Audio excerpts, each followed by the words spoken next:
do it the easy way, which is just how much profit you make on the trade. So I think what I'll do, Joshua, for the smart people like you and I, is I will have a subversion where you can run the math based on the available profit left in the spread, which is how I taught it originally. But like I said, Graham said I was ridiculous, and that makes no sense. And so he decided to switch. But yeah, Nasdaq's been trailing lately. Mike, I was actually just complaining to Graham. I've got a couple QQQ trades on, which if you would have told me that, the SPY was pacing up 0.75% or whatever this week, I'd feel great. I'd think, oh, the Q's probably, up 1.5%, and I would be in great shape. But turns out they have been lagging, and very unfortunate on my side. But I do think they'll catch up. Graham and I have talked a lot about the catch-up trades. I think the Qs will catch up. I still think a lot of the mags are in good position. IWM was ripping there for a while. Did it slow down today? It looks strong still. It looks strong. Still leading. Okay. You're exactly right. It's the big tech that's lagging, and S&P is somewhere in the middle of those two. Yep. Yeah. So I would expect the Qs to catch up here. Still probably most bullish on them overall. But IWM has been rolling. It had a couple flushes back down, but it's been rolling for a little while now since Graham and I first talked about it. We did ring the cash register on overnight options this morning. Now, one-click trading actually had a server outage right as our alert was going out. So hopefully everyone was able to get in. It was up by like maybe 3:45 p.m. or so. So hopefully everyone was able to jump in there and grab the overnight option trade because it was down. But the good news is the price was right the same all the way in through 4 p.m. So you were able to get in even if you were a little late and had to wait for that. But that's unfortunate. I blame Graham because he's had all these new members logging in for his master classes. That's probably why it went down. Blame me again. Just real quick before you get going, I did want to show people, I posted in our 60-minute Telegram channel that I was going to give a quick pointer this morning.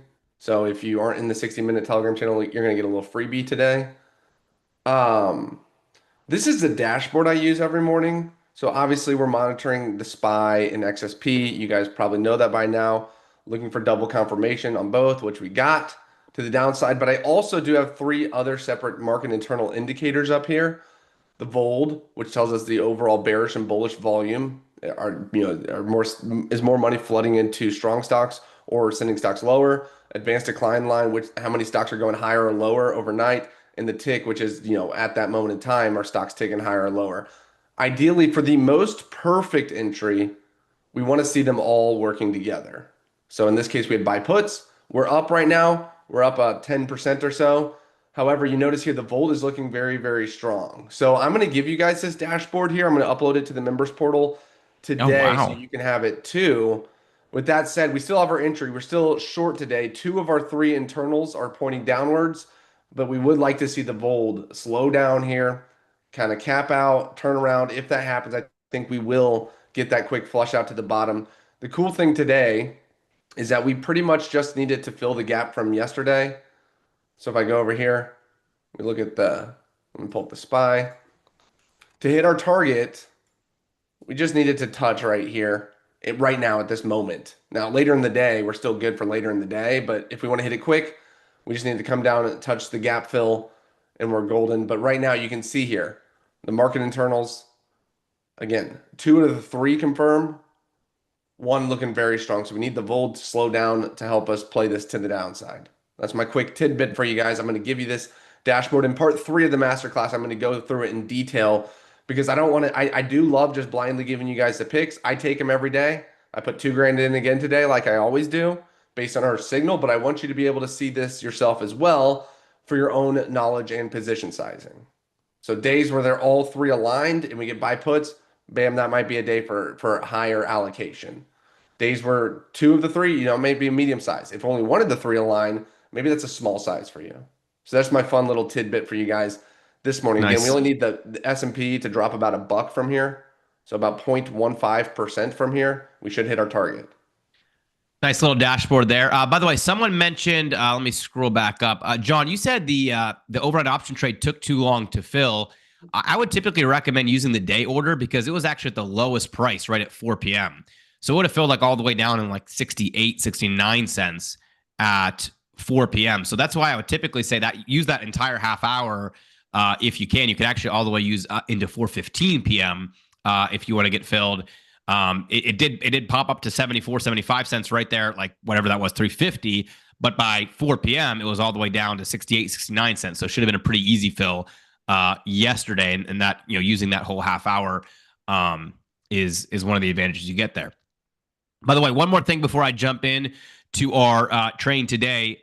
ANET ripping again, not quite peaked out over the highs, but ripping again. So that trade we did, that super aggressive trade that we put together, where basically we said ANET has to move, 5%. Was it actually might have been more? Might have been 8% in the month. That trade is up about 100% right now. If you guys are in that one, if you want to do that, if you want to take profit or take partial profits, now's maybe a good time to look at it. I'm probably going to hold a couple more days, get a little greedy here because I do have a kind of a home run small contract size. See if we can hit that 300 plus percent winner on ANET. That was just a free opening playbook trade that we gave when we were talking more about kind of the jump trade structure. How do you go out and maximize the ROI on a line in the sand? Because most people have only been taught to use that kind of line in the sand, that spread idea as a defensive trade, which I love. But I wanted to show you guys how to use it also as a directional trade. So if you took ANET, that one's in pretty good shape, up about 100% right now. Oh yeah, and I forgot to talk or to brag on GEV. If you guys were trading with that with me, that's one of my top holdings, maybe my top holding now after today. Huge earnings beat, up 10%. Nice. Love it. I definitely closed it out 2 days ago with all my shares, which is, love it, love it, love it. Kevin's in ANET. Nice. We got a couple other people. Let me get my chat back open. Jeff's up 100% on ANET. I know someone said they took profits at 100% a couple of days ago. So yeah, ANET's been doing well. All right, guys. So today I'm going to jump around a little bit on you. I hope that's okay. I'm going to cover some different areas. Like I want to talk about the weekly chart concept real quick. I also want to talk about risk reward. I also want to talk about that portfolio thing that I mentioned, which it sounds like you guys, I got a lot of thumbs up on that. So, we'll cover that. So I'm going to jump around, cover a little bit of ground today. Hopefully, it's not too much of a fire hydrant, but I think it'll be a good, valuable session. I'll, upload the deck into our VIP area for you so you can follow along and all that sort of stuff. If you guys have questions, use the chat. I'll try to slow down and answer those as I'm bouncing around. But I'm excited about this session because we're going to cover a lot of different topics, and I think it's going to be valuable for you. So let's dive right in. By the way, before I do dive in, I'm going to talk about my automated option strategy, using some examples of that today. So before I jump in, you got to know the disclaimer. Profits performance show not typical. No future earnings claims. Of course, you can lose money with trading. A lot of these trades are from my historical test. Many of them now are from my live trading over the last year plus. 75% win rate, average target about $1,250 using a $2,500 stake. If you want to go through the whole terms, you can do that. But I'm going to talk about some automated options examples today. So just wanted to be clear there. Now, everyone knows that I love the weekly charts, or at least I think everyone knows that I love the weekly charts, because I'm always talking about weekly breakouts, waiting till Friday to get a confirmation on more directional things. And today I'm going to try to show you a little bit of why I like those weekly charts. So you see, it's all about the algos. No, I'm just kidding. It's not about the algos. I don't actually know what they have to do with anything. It's all about market makers. No, actually, I don't have any idea what market makers do with weekly charts. It's all about Elliott Wave. No, I'm just kidding. I have no idea how Elliott Wave works, to be honest with you. See, the truth is, I don't even have a theory of why weekly charts are so powerful. It's simply a boring reality based on the data. So if you guys follow me, then you probably know most of my conclusions about trading aren't from, going to economics classes. They're not from trading on Wall Street. They're really just from diving into the data and finding edges and advantages. And as we've done that over and over and over again, one of the big advantages that you'll find is that weekly charts tend to give you stronger confirmation than most other time frames. But they also give you a nice balance, because if you go to the monthly time frame, you'll get some nice confirmation, but the trades will be so long that it's hard enough to have, it's hard to be active and recycle it. So let me just show you kind of a couple examples of what I mean when I talk about the data. So let me pull this up. Let's just look at Apple real quick here and give you an example of this. So this is Apple. This is just a very basic strategy I built. And all it's doing is looking for a breakout on a daily chart. You can see there are a ton of trades, right? There's like, 500 plus trades there on Apple. And if you scroll this up a little bit to get the data, what you'll see, if you take every breakout on the daily chart, because everyone see the D up here at the top. I'll get my pen out so I can highlight things. But you should see a D right here. That's the daily chart that we're running the data on. And on the daily chart, we are seeing about a 53% win rate on Apple. And this is over the last 10 years, trading every breakout. Now, if you switch to the weekly chart, you'll see it bump up a couple percent. So go from daily to weekly, 53 to 57. So about a 4% bump just going from daily to weekly. And you can see the profit factor went up quite a bit as well. Now, 4 or 5% might not seem like a whole lot, but if you're trying to optimize a strategy and one setting changes your win rate by 3, 4, 5%, it's pretty significant. So let's do the same thing. Let me flip back to daily. You can see the win rate will drop back down a little bit as I update that. There you go, 53%. Let's go to the QQQ. All right, I got to update the report here. Here we go. Okay, about a 55% win rate on the QQQ. And again, this is just looking at the last 10 years on a daily breakout. So looking at candles on a daily breakout. Then if we go to the weekly chart, we'll run it. It goes all the way up to 60%. The profit factor is massively higher. Everyone see how just flipping from daily candles to weekly candles took our win rate up 5% and our profit factor up quite massively. Okay, hopefully everyone can see that. Caroline, if you can't see the screen, you might have to check your view settings or switch the tab to make sure you're on my screen sharing tab. But right now you should see the strategy tester showing QQQ. We could do the same thing. Let me go back here on the daily chart and we could go to Microsoft. So let's get Microsoft and update that. Here's the daily chart, about a 55% win rate. So you can see, okay, this is TradingView. So this is just the underlying stock data that I put together for TradingView. And 55% Microsoft on the daily chart. And then we flip this over and we go to the weekly chart. Let's see, 67. Woo! Microsoft up 12%, profit factor nearly doubled on Microsoft, all by switching from the daily chart to the weekly chart.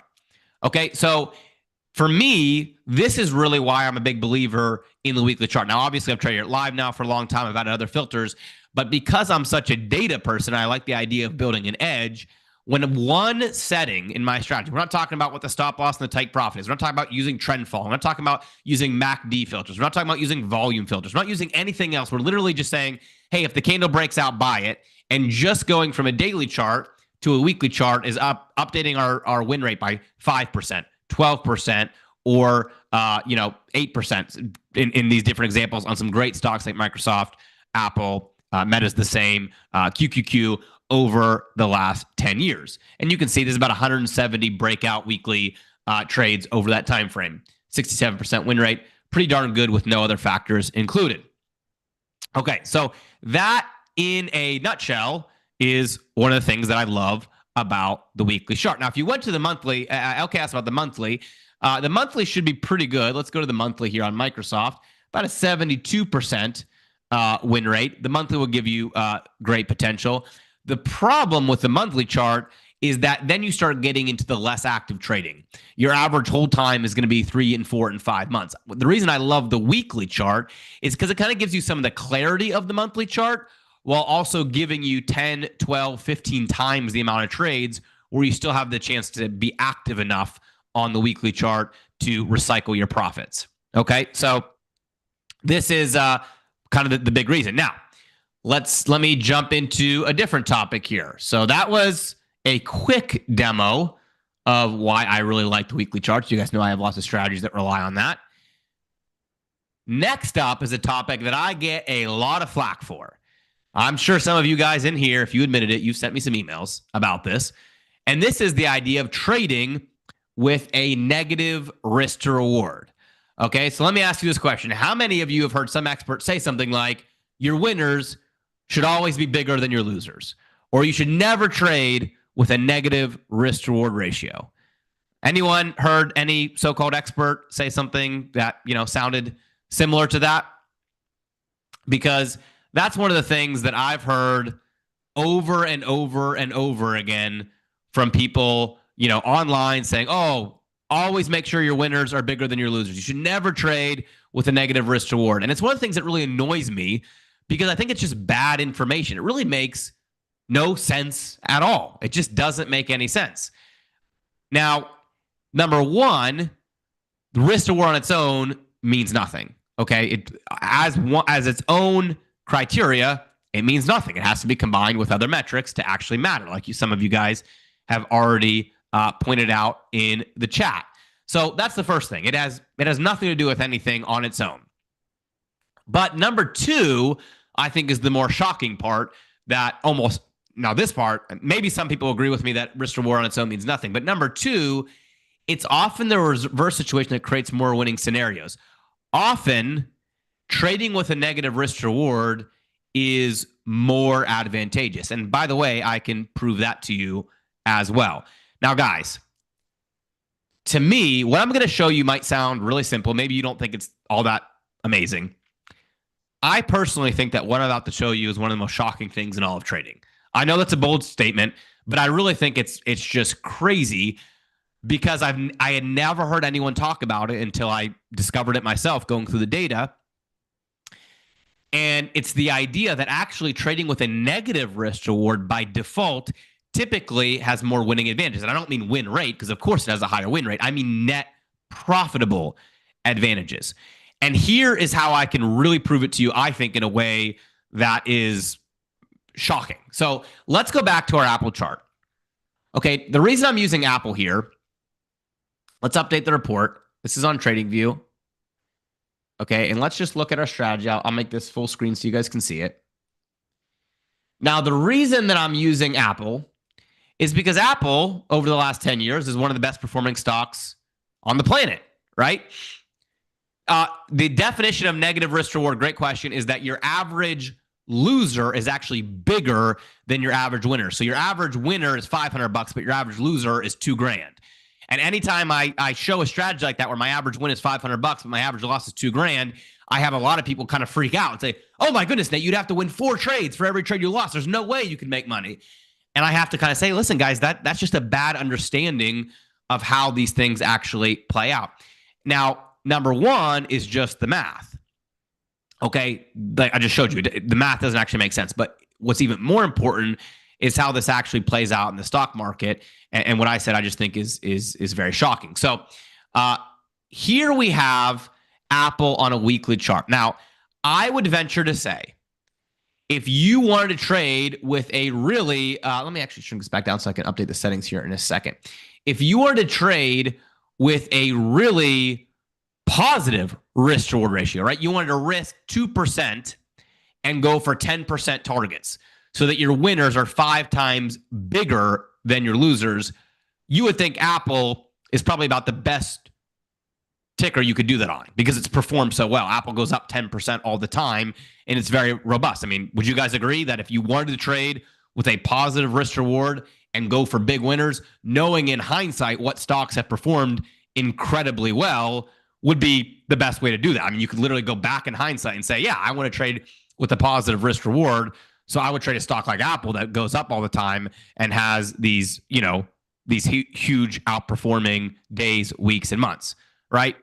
Hopefully you guys would agree with that. Well, what I'm going to show you is that even on a chart like Apple, which is a massive overperformer, it is shockingly just the opposite. So let's go ahead and take a look. Let me just shrink this down so I can actually get into the settings here. All right, perfect.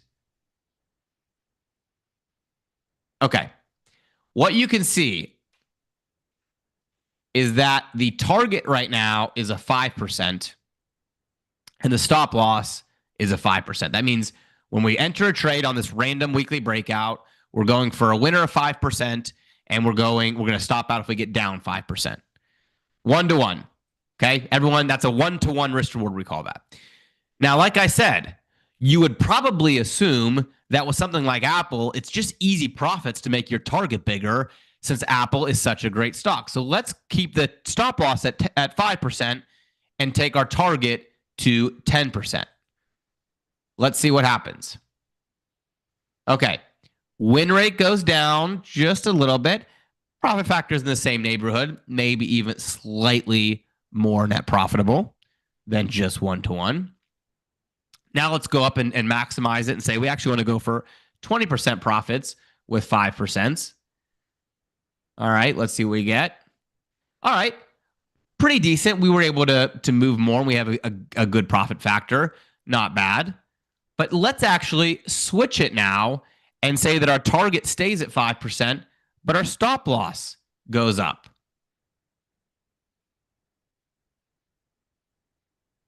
What you'll see, 165, smoother curve, 76% win rate.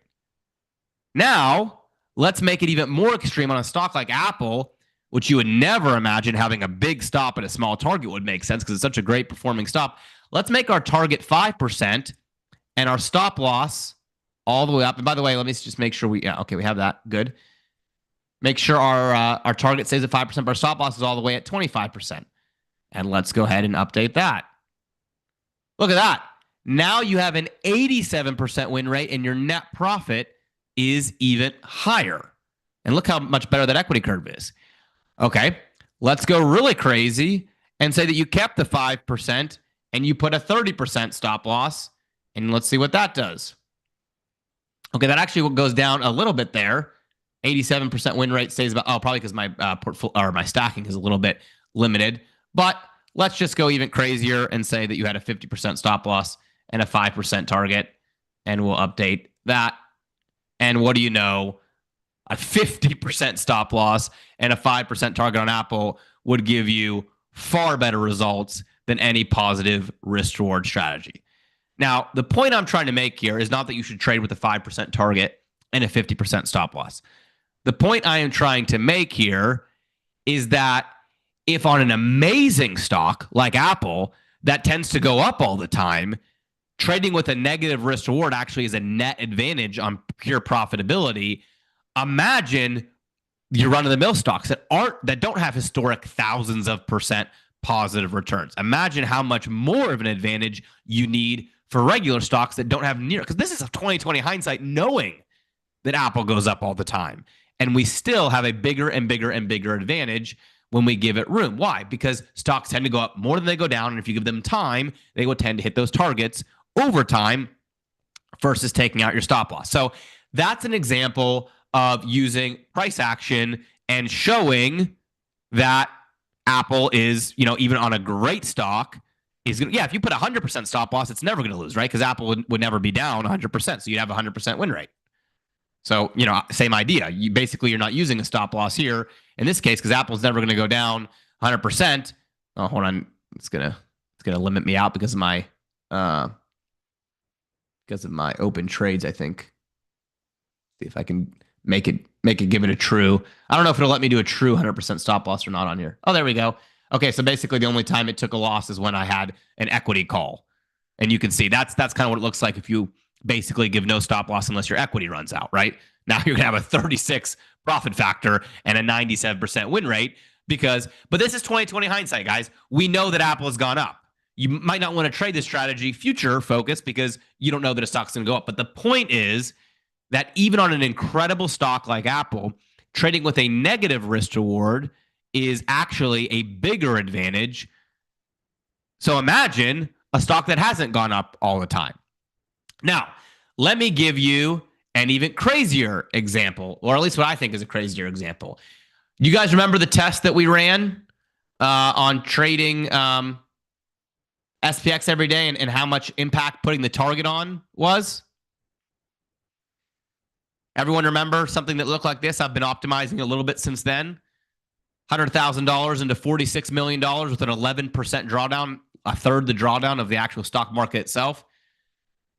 Anyone want to turn 100 grand into 46 million with an 11% drawdown? Pretty good, right? Well, let's take a look at the data on this one. So this one is doing what we talked about, trading a debit spread with about 60 days. Max open trades is 5. I'm putting 2% allocation per trade. I'm taking a new trade every day. But most importantly, the biggest impact by far, nothing comes close, is the profit target. So we have a profit target of 20%. We have no stop loss, which means when we lose, we're actually going to lose 100%. Someone tell me what that risk to reward ratio is. Right? It's negative 5 to 1 risk to reward, right? So this is one of those situations where someone will tell me, Nate, I can't believe your losses are 5 times bigger than your wins. That's crazy. You can never make money like that, right? And then I have to show them something like this. It says, well, I don't know. I think you could actually do pretty good. For example, you could turn 100,000 into 46 million based on what the SPY has performed with a much smaller drawdown than the SPY had itself over the same time frame. But let's put it to the test, guys. Let's actually put this concept to the test. Let's put a 20% stop loss in there. And let's make it a 1-to-1. Because maybe the target is the advantage, but just having the right risk reward would make it even more profitable. All right. Before I run the test, actually, as I run the test, put in the chat. You guys think it's going to be more profitable or less profitable with a 1-to-1 risk, minimizing your losses? Everyone wants to minimize their losses. More or less profitable? Remember, the test was a 80% win rate and a $46 million ending balance. Everyone wants to minimize their losses. Everyone gets mad at me when I don't minimize my losses. I'm not beating you up. I'm just saying that's the reality. All right, we probably got about another 40 seconds. Okay, a lot of lesses. We got a couple people saying more. Probably 80-20 right now. Probably got about 20 more seconds of this thing running if you haven't put in your answer yet. M says more. Bob says more. A lot of people saying less. Jason says more profitable, minimizing those losses. This is over 10 years. 1,000+ trades. Edward says it's either going to be more or less profitable. All right, we've got some more mores. Brent says more. Esther says more. Jason says more. John says more. The mores are starting to win. All right, let's see. I said 20 seconds. So far, it's been about 40 seconds. Let's see. Yeah, this anticipation is killing me. Well, it's like 2,000 here we trades. go. Here we go. Oh, we went from 48 million to 230,000. Oh, boy. Boy, oh, boy, oh, boy. Guys, the same test, the exact same strategy, everything identical about the strategy, going from a negative 5-to-1 risk reward to a 1-to-1 risk reward, took a strategy from $48 million in profit to $130,000 in profit. So when you guys hear me harp on, I know you want me to minimize my losses. I know you want the overnight option trade to close when it's down 50%. The reason I say I just don't believe that method works, it's not because I like losing 100% of the option value. It's because using the option value as the stop and giving the trade more time creates such a massive advantage. And by the way, we just experienced this exact thing during Tuesday's trade. Was anyone in the overnight option trade Tuesday? Let me just flip over really quick here. I'm sorry, I'm taking more detours than I wanted to, but just real quick here. Let's go. Let's go here.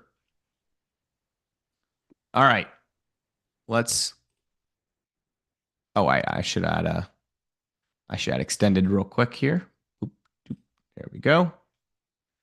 Okay, I'll get rid of this. Sorry, I'm taking a detour, but I think this is important. Okay, so let's find the beginning of the day on Tuesday, and I'll mark it on the chart for you.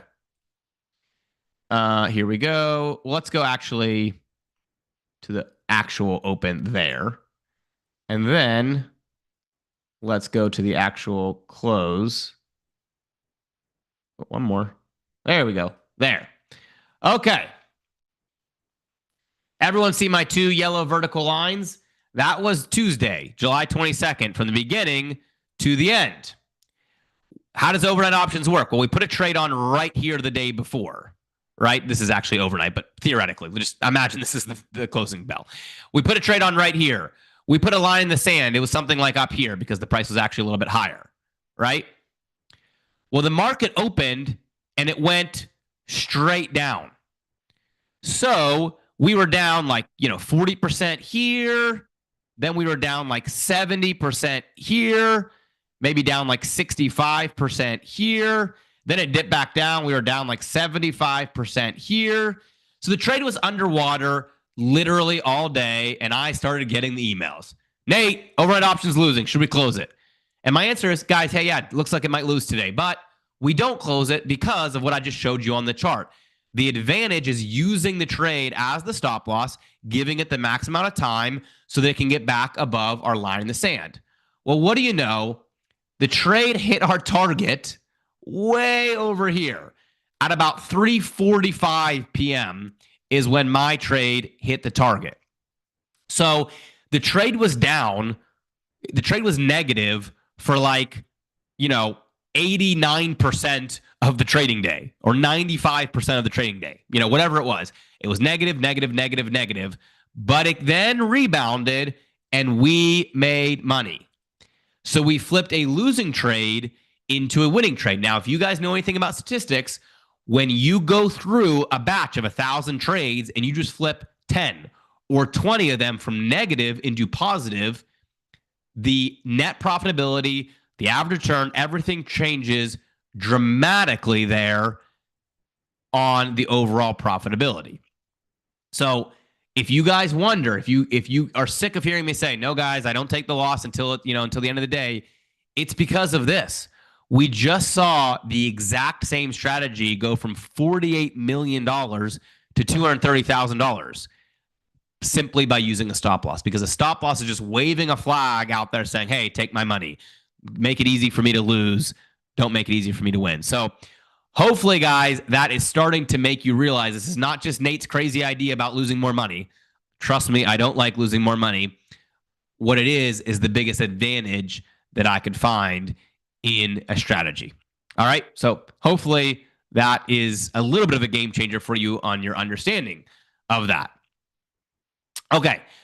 Let's keep on carrying on here. Was that helpful? Did that click for anyone? Any light bulb moments there? Just running through that and seeing the difference, because to me that was where I really started changing the whole way that I approach the markets and building strategies. Yeah. So, and I'll say, I knew that just having experienced it myself, but it was so nice to see it visually. I'd never seen it visually before, so thank you for doing that. Yeah. Okay. So let's switch to another topic. I'm bouncing around a little bit today.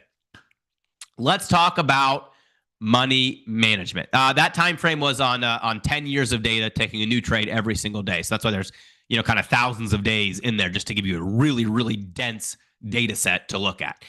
All right, let's talk about money management. This is the one that you guys asked me about. I got about 190 thumbs up, so thanks for participating. It's always super helpful if you guys participate in Telegram, so I know the things that you care about. I know what you want me to cover. So first, a big fat disclaimer. I am not here to tell you how much to risk or how aggressive you should be in your own trading, right? That's not me. It's not up to me. That is up to you. But after exchanging some emails with customers, it's definitely become apparent this is a subject not everyone has a good basis for, kind of how to think about money management, how to structure it. So today, I'm not going to give you any exact rule to follow. I'm not going to say, hey, risk this amount of your account. I'll never do that. That's up to you. But I will give you a concept for how I think about it. And I'll use a real world example just to show you how this can actually work. So here's the real world example. My automated options has been performing extremely well lately. We are 12 for our last 13, and we are piling up the gains. By the way, that's in large part to that, take profit idea I just shared with you. Now, some of you have heard me say that I have a smaller active trading account. I actually have several of those that are separate from my investing account. Now, there are three big benefits. So when I think about money management, there are three big benefits for this, for me, having a separate active trading account and then a portfolio investing account. I actually have about 5 active trading accounts and 2 portfolio accounts. Now, one is minimizing confusion. So I really don't want to mix up what I'm doing in my buy and hold, my long-term portfolio stuff, in my active trading account. I don't want to see, because sometimes I'll trade the same assets. I'll trade Apple, I'll trade Nvidia, I'll trade the SPY, I'll trade the Qs. I don't want to get confused on what I have there as a long-term position versus what I have as a 2-week expiration. Now, obviously, with a little bit of time and diligence, I could separate them and realize, but I have a lot of going on. I'm busy, all that kind of stuff that every human deals with. So I just don't want there to be confusion. I want to know what my active stuff is and what my buy and hold stuff is. Now, number 2 is along those same lines, easier tracking. At the end of the year, I want to know, how did my portfolio perform? Am I up 10% or 12% or 14%? Versus how did my active trading account perform? Am I up, 20%? Am I up 50%? Am I up 100%? Hopefully more in my active trading account. And then number 3, and I would say this is the one that most people probably never really think about, is the shocking impact of being able to be more aggressive with your trading account.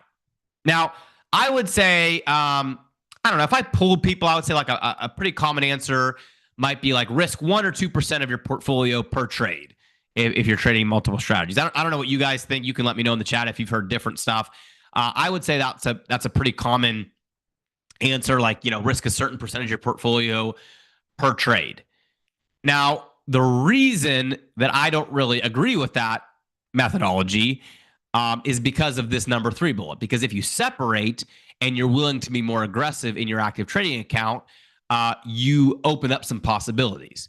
So to just give you an extreme example of this, what if I told you that a $10,000 account willing to risk 50% per trade could generate more profits than a $1 million account risking 1% per trade? Because keep in mind, $10,000 risking 1% would be $5,000, but 1 million risking 1% would be $10,000. So would anyone be shocked to hear that the account risking $5,000 could somehow make more money than the account risking $10,000? And I know, you probably, here's what you're thinking. Here goes Nate with the math again. No, I don't mean different strategies. I mean the exact same strategy. I mean taking all the same trades. So a $10,000 account risking $5,000 to start, and a $1 million account risking $10,000, taking the identical trades with the identical results is what I mean. Not trading different strategies. So given that, would you be surprised to hear that the $10,000 account could somehow make more money than the $1 million account? Well, Mac, it wouldn't be 2 losses and you're done, because if you risked $5,000 and your account went down to $5,000, then you'd risk $2,500 because you'd be risking 50% again. So it wouldn't be 0, but yes, obviously it would be some serious pain.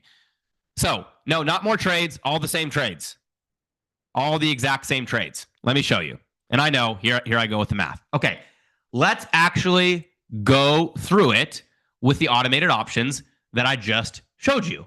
I just showed you we're 12 for 13 automated options. Let me show you what I mean, and let's walk through it each trade. Okay, so trade number 1, we're risking $5,000, as you can see here. So this is the $10,000 account risking 50%. Here's the $1 million account risking 1%. First trade, my first trade on automated options, or my 13 trades ago, made 47%. So the 10K account made $2,300, and the $1 million account made $4,700. It made twice as much. Okay. So trade 1, obviously, the $1 million account is making a lot more money.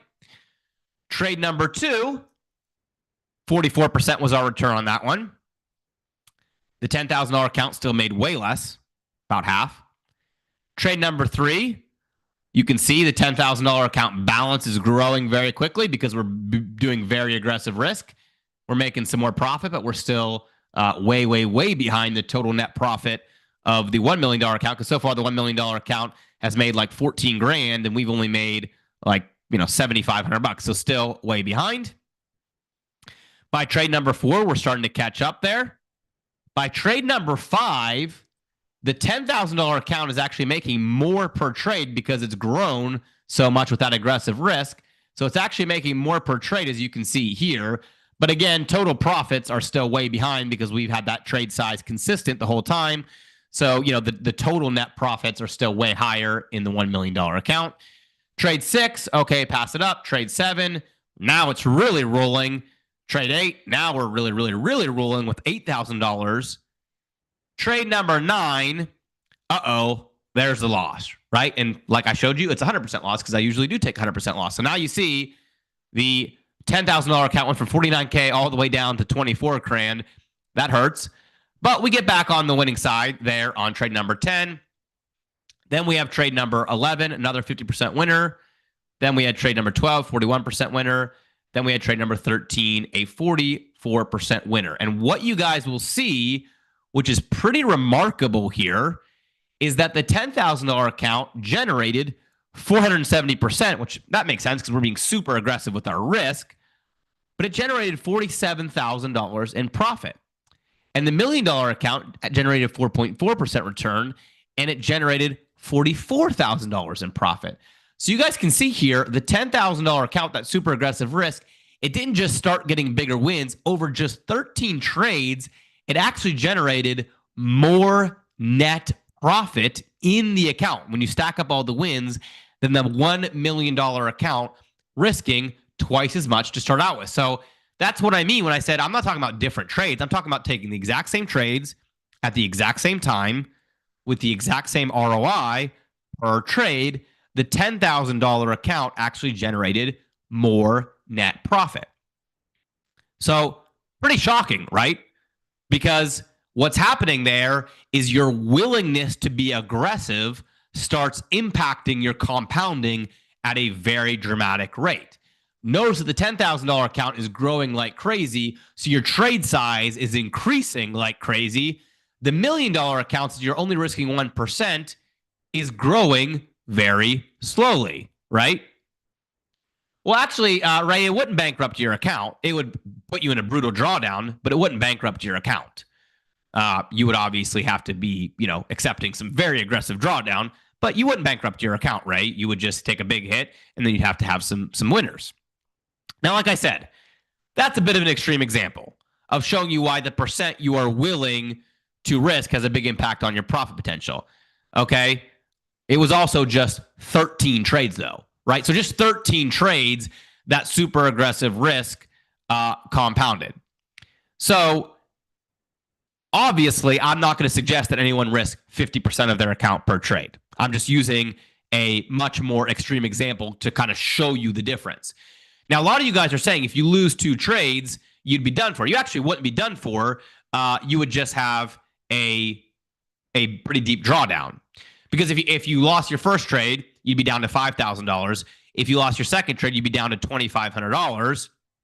And then if you went on a 13 trade win streak, you would actually be right back up to 30, 40 grand. Not as much as our example, because you lost 2 trades in that situation, but you'd still be in really good shape. But again, I'm not talking about risking 50%. I'm just trying to give you an example of a very aggressive version.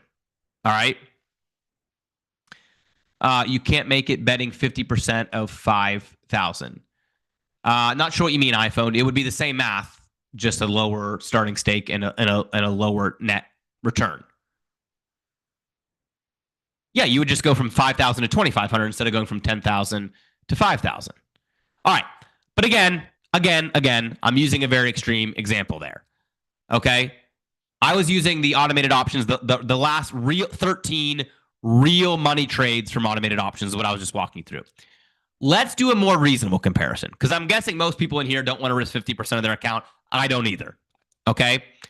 Let's do a more reasonable. So what I have right now is I have a $38,000 account that I'm doing some active trading. Like I said, I have about 5 active accounts. The main one you guys will see me use in classes and stuff is my $38,000 account.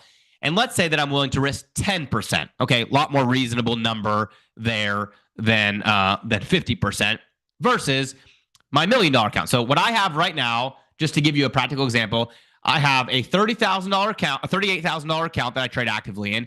And then I have my $1 million account, excuse me, where is more of a portfolio account. So let's compare these because I think they're a lot closer to reality of they're exactly my situation. They might represent some other people's situation, but this 10% risk is a lot more, normal, palatable baseline. Now, again, if all you had was your $1 million portfolio, I wouldn't recommend risking 10%, right? The entire understanding of this is that if you separate it and think about it differently, it gives you the leverage to be more aggressive. Okay? So let's do this over a longer series of trades. Let's actually just go through all of the automated options trades, right? Everyone following what we're going to do now? We're going to take a little more reasonable approach.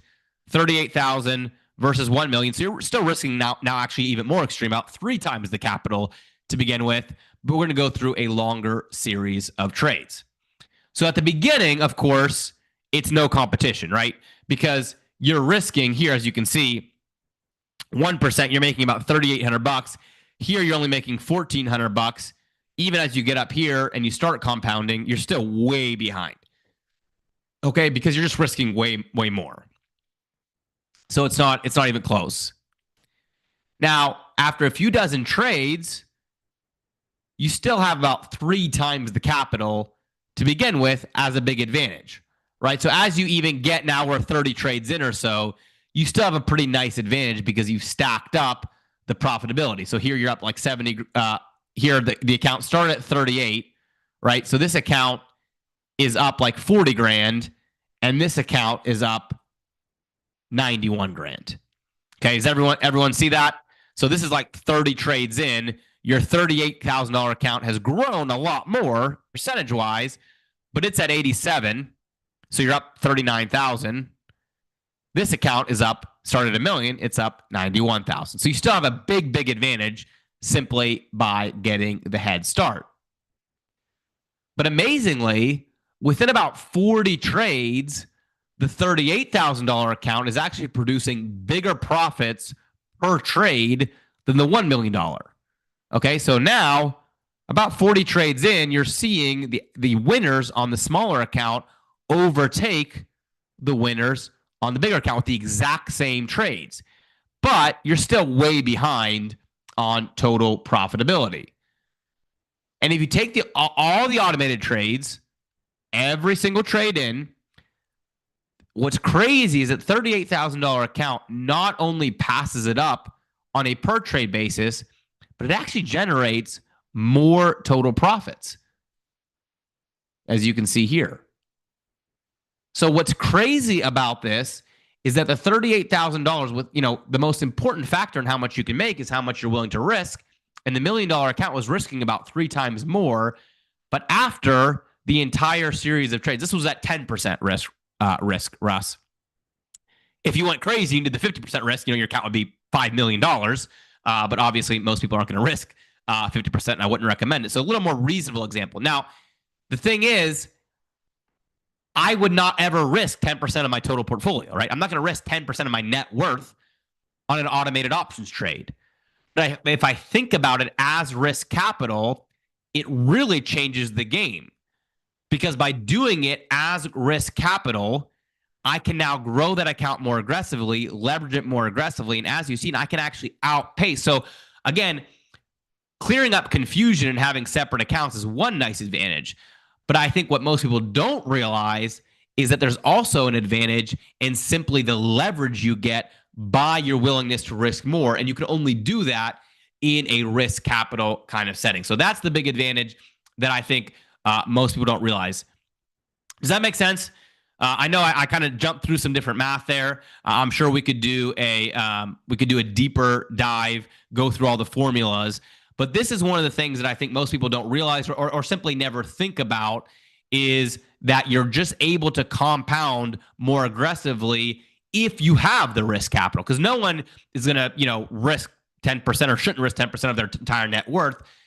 And they don't realize that that actually stops their compounding, that slows their compounding over time. All right. So hopefully that makes sense. Thank you guys for all your participation in the chat. Now, over the last few weeks, we have covered a lot of ground in this opening playbook. So we've done, why a line in the sand matters and what the big advantage is there. We've done the biggest advantage in all of trading, at least what I think it is, which is automated exits. We've done a better understanding of risk to reward. Hopefully that we really hammered that in today. We've done the power of the weekly signal. Hopefully you guys got a good idea of that. And we've covered a couple other elements around that. So a lot of stuff there. Now, my next question is, would it be okay if I now walked you through my flagship strategy that combines all of those advantages into one powerful method? And yes, it's the same one we just talked about, the 12 out of 13 with automated options. That's the strategy. Basically, what automated options does is it takes all of my favorite bullets and it puts it into one strategy. Now, you guys, most people know me from overnight options or income machine, which I love, but automated options is actually my flagship method that I first started building pretty much everything else that I do. It takes into account the line in the sand. It takes into account those automated exits. That's why it's called automated options. It takes into account that negative risk to reward that boosts our win rate, use our option as a stop loss, and generates a much higher net profit than you could otherwise. It takes into account the weekly breakout signal, which I think is the most powerful signal. So if you guys are okay with that, thank you for the yes. And yes, we use the limit on that. I'm gonna walk through that here. Let me do that next for you. I'll get rid of this out of the way, and there we go. I'll get rid of these two. Sorry, I have a lot of data up, as you can see, and we will talk about what this setup is all about. As you often hear me say, it's a way that we try to hide